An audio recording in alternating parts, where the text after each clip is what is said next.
कहा कि बुरहान वानी कुत्ते की मौत मारा गया तो इनको बड़ा दर्द हो गया, कह रहे मत कहिए कुत्ते की मौत मारा गया, ऑब्जेक्शनेबल शब्द है। सुअर की मौत मारा गया, माफी चाहता हूं आपसे हाथ जोड़ के। बुरहान वानी सुअर की मौत मारा गया, कुत्ते की नहीं मारा गया। ये मेरी गलती है। मैंने तू भागा था, तू आर्मी से भागा हुआ बुजदल एक डरपोकल फौजी है। एक मिनट वकार भट्टी सुनो, अपने अब्बू से ऐसी बातें मत करना, अब्बू से बातें मत करना। मैं जानता हूं तुम जम्मू में कहां रहते हो, वहीं पे आके निपटाऊंगा तुम्हें बेटा। आज हम बात करेंगे Jammu and Kashmir Doda district की, जहां पर भारत के वजीर आजम प्राइम मिनिस्टर नरेंद्र मोदी ने बहुत ही कामयाब जलसा किया। रैली के मनाजिर आपको स्क्रीन पे नजर आ रहे हैं। देखिए किस तरह से कश्मीर जो है मोदी साहब की हर बात पे तालियां बजाते और खुशी से नाचते गाते हुए नजर आ रहे हैं। अगर देखा जाए तो उनको सबसे ज्यादा एतराज जो है वो हाफिज सईद और इस तरह के दूसरे लोगों के उनके एतराज हैं। वो अक्सर वो कहते हैं आप सबसे एक तो उनको देखें, आपने कहा हमने उन्हें सजा दे दी, हमने उनको घर में नजर बंद कर दिया, लेकिन उसकी कई वीडियोस मौजूद हैं कि वो लोगों के साथ घूम रहे हैं, वो अंडर पुलिस प्रोटेक्शन है, अगर किसी यूनिफॉर्म एजेंसी उनको प्रोटेक्शन दे रही है, वो सरेआम घूम रहे हैं, जलसों में तकरीरें कर रहे हैं, तो जाहिर उनको तकलीफ होगी। हाफिज सईद साहब ने बेशुमार तकरीबन जमात के 9,500 शुहदा हैं और आज़ादी इस चीज़ का नाम नहीं है। आज़ादी की तारीफ भी आज लोग गलत करते हैं कि आज़ादी मुल्क का कुछ हिस्सा आज़ाद करवा लेना। उन लोगों का हमारे हक में बोलना भी हमारे लिए ही आज़ादी है। तो आप हाफिज सईद को जो है हीरो समझते हैं? बिल्कुल, वो हमारे हीरो हैं। तो अमेरिका, भारत और बहुत सी कंट्रीज उनको दहशतगर्द मानती है। वो हक की बात जो करते हैं ना, उनको दहशतगर्द करती है। जिहाद चुनाव क्यों कराए गए? ताकि जम्मू कश्मीर में डेमोक्रेसी ग्रास रूट तक पहुंचे। यहां के मेरे युवा जमहूरियत की कमाल संभालने के लिए आगे आए। जय हिंद दोस्तों, गरीब किसान चैनल में स्वागत है। दोस्तों देख सकते हैं किस तरीके से पीएम मोदी का स्वागत किया गया, वो भी कश्मीर के अंदर। कश्मीरी भाई जो है पीएम मोदी को कितना मानते हैं आप वीडियो में देख सकते हैं। बहुत ही बड़ा जलसा रखा गया है जिसमें पीएम मोदी की हर बात को लेकर वहां तालियां बजाई जा रही है। पीएम मोदी की हर बात मानी जा रही है, जिसको देख करके पूरे पाकिस्तान को लोग जो है वो हैरान हो चुके हैं। आपको बता दें कि वही लाल चौक है जहां पे पहले पत्थरबाजी हुआ करता था। आज वही जो है वहां पर जो है भारत का झंडा लहराता है। साथ में जो है पूरे कश्मीर के लोग भारत के लिए जान देने के लिए तैयार रहते हैं और साथ में लोग वहां पीओके को लेने के लिए भी नारे लगा रहे हैं। तो आपको मालूम हुआ कि पाकिस्तान के अंदर जो है इसको देख करके खलबली मची हुई है कि भारत जो है इतना स्ट्रोंगली कैसे आगे बढ़ रहा है। भारत का रिजर्व भी देख सकते हैं कितना तेज़ी से बढ़ा।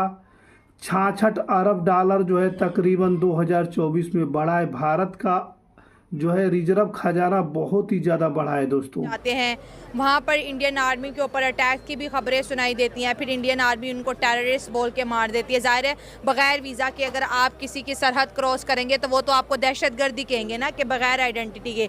अब वो जो जहाद वाला जो सीन था, मोदी साहब कह रहे हैं हमने कश्मीर से ना दहशतगर्दी का ऑलमोस्ट खात्मा कर दिया है, अब यहाँ पर अमन आएगा, कोई कश्मीरी नहीं मरेगा, किसी पे पत्थर नहीं पड़ेंगे। मोदी साहब की हम इस बात से एग्री नहीं करते कि वो यहाँ पर अमन आएगा, यहाँ पे कोई भी कश्मीरी को नुकसान नहीं पहुँचाया जाएगा। कश्मीर कल भी पाकिस्तान का हिस्सा था, आज भी हम पाकिस्तान का हिस्सा समझते हैं और बेशुमार जिहादी तंजीमें कश्मीर के अंदर जाकर मदद करती हैं। और कश्मीरियों का खुद कहना ये है कि हम पाकिस्तान से खुश हैं। जिस तरह के हाफिज सईद साहब ने बेशुमार तकरीबन जमात के 9,500 शुहदा हैं और आज़ादी इस चीज़ का नाम नहीं है। आज़ादी की तारीफ भी आज लोग गलत करते हैं कि आज़ादी मुल्क का कुछ हिस्सा आज़ाद करवा लेना। उन लोगों का हमारे हक में बोलना भी हमारे लिए ही आज़ादी है। तो आप हाफिज सईद को जो है हीरो समझते हैं? बिल्कुल, वो हमारे हीरो हैं। तो अमेरिका, भारत और बहुत सी कंट्रीज उनको दहशतगर्द मानती है। वो हक की बात जो करते हैं ना, उनको दहशतगर्द करती है। जिहाद का एक ऐसा अल्लाह ताला ने निज़ाम बनाया कि जो भी इनको करता है ना, अगेंस्ट जो भी ताकतें हैं वो जिहादी तंजीमों को दहशतगर्दी करती हैं। मतलब यहाँ से आप एक मिनट बॉर्डर क्रॉस करके वहाँ चले जाते हैं, उनकी आर्मी को टारगेट्स करते हैं।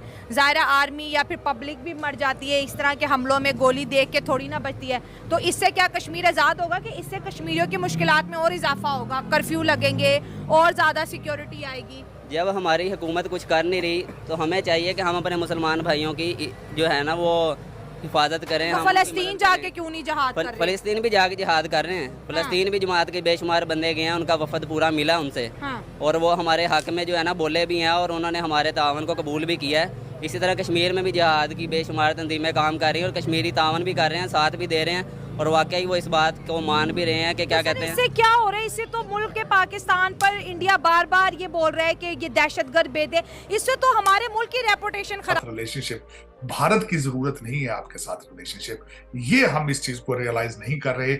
आप सर्वाइवल मोड में हैं, वो तरक्कियों पर जा रहे हैं। इस वक्त अगर देखा जाए तो उनको सबसे ज्यादा एतराज जो है वो हाफिज सईद और इस तरह के दूसरे लोगों के उनके एतराजात हैं। वो अक्सर वो कहते हैं आप सबसे एक तो उनको देखें, आपने कहा हमने उन्हें सजा दे दी, हमने उनको घर में नजर बंद कर दिया, लेकिन उसकी कई वीडियोस मौजूद हैं कि वो लोगों के साथ घूम रहे हैं, वो अंडर पुलिस प्रोटेक्शन है, अदर किसी यूनिफॉर्म एजेंसी उनको प्रोटेक्शन दे रही है, वो सरेआम घूम रहे हैं, जलसों में तकरीरें कर रहे हैं, तो जाहिर उनको तकलीफ होगी। उनके पास इंटेलेक्ट मौजूद है, उनके पास इंडियन इंस्टीट्यूट ऑफ टेक्नोलॉजी मौजूद है, उनके पास अजय बंगा मौजूद है, उनके पास कैमला हैरिस मौजूद है, उनके पास निक्की हेली मौजूद है, उनके पास विवेक रामा स्वामी मौजूद है, उनके पास यहाँ 5 कांग्रेसमैन मौजूद हैं। हमारे पास क्या है? हमारे पास आज भी भुट्टो जिंदा है। हमने मजहब को कारोबार बना के उसको बंद डब्बे में बंद कर दिया है ताकि लोग इससे मुस्तफीद ना हो सके।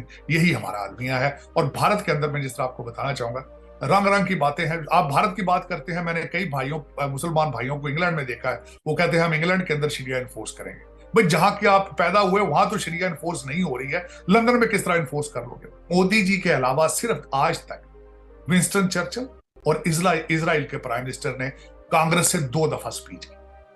सो he had made the history here, number 1। दूसरा, उसकी सबसे बड़ी बात यह है कि वो शोकेस करके गए हैं, उन्होंने एक लफ्ज इस्तेमाल किया था, वो will build a tunnel of intellect. ये जो आए दिन हम सुनते हैं, जना के केसेस सुनते हैं, इसके अलावा चोरी डकैती ये केसेस सुनते हैं, इसके खिलाफ आप क्यों नहीं जहाद कर रहे? सर हम बात बुलंद करते क्यों नहीं करते? ये हमारी अपनी सारी प्लानिंग की हुई है और अपनी खाबियां हैं हमारी, इसलिए क्योंकि हम अपने आप से जहाद नहीं करते तो इसके खिलाफ कैसे करेंगे? हाँ, बस ये तो एक लफ्ज सुन लिया ना, कश्मीर में हमारा हमेशा मतलब ही जहाद का ये पता है कि कश्मीर में जाके जो करना वो जहाद है। जो अपने आप को ठीक करेगा उसका नाम जहाद है। यहूदी क्यों कामयाब हैं? अच्छा, वो हर चीज को कुरान से निकाल के अमल कर रहे हैं। ठीक है, हम हर चीज वो कर रहे हैं जो यहूदी चाहते हैं। ठीक है, आप कुछ कहने लगे। पाकिस्तान $7 बिलियन के लिए जो है IMF के चक्कर काट रहा है। $7 बिलियन के लिए IMF का चक्कर काट रहा है, तेल लगा रहा है कि 7 बिलियन हमें दे दो जिससे पाकिस्तान के गुजारा करा सकें। पाकिस्तान की इकोनॉमी को चलाने के लिए $7 बिलियन जो है कर्ज ले रहा है पाकिस्तान के PM शहबाज शरीफ। आपको मालूम है कि पाकिस्तान की आर्थिक स्थिति क्या हो गई है? भारत का खजाना जो है बढ़ता जा रहा है। $690 बिलियन जो है भारत का रिजर्व खजाना हो चुका है। RBI ने बहुत ही बड़ा रिपोर्ट जारी किया है जिसको देखकर पूरे पाकिस्तान के लोग बेहोश हो गए हैं देख करके कि यार भारत कितना आगे जा रहा है, कितना आगे तरक्की हो रही है भारत को लेकर के। और पाकिस्तान जो है $6 से $7 बिलियन के लिए जो है IMF के तलवे चाट रहा है। बताइए।